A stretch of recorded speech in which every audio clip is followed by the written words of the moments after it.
तो देखु plus two पिला मध्य बहुत सारा डाउट अच्छी जे रिजल्ट केबे प्रकाश पाइब केबे प्रेस मीट जरिया रिजल्ट प्रकाश पाइब बोली तारीख मध्य घोषणा हम से सब डाउट प्लस टू पिला मध्य घूरी बुलूची।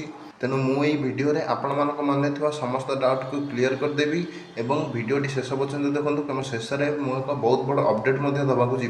तो देखो समस्ते कहते जे 19 तारीख दिन रिजल्ट प्रकाश पाइब किंतु 19 तारीख दिन रिजल्ट प्रकाश पाइला नहीं एवं समस्त कहते 20 कि 21 तारीख दिन रिजल्ट प्रकाश पाइब किंतु 20 कि 21 तारीख दिन भी रिजल्ट प्रकाश पाइब नहीं।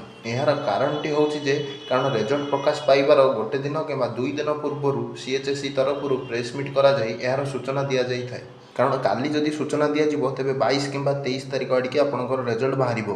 संवाद न्यूज पेपर रु जनापड़ी जे 22 कि 23 तारीख आड़के आपंकर रिजल्ट बाहर कारण से पाखे टी भितरिया कथा थाए तेणु से न्यूज पेपर यही तारीखटी प्रकाश करिंतु यह पूरा स्पष्ट तारीख नुहे रिजल्ट बाहर बोली।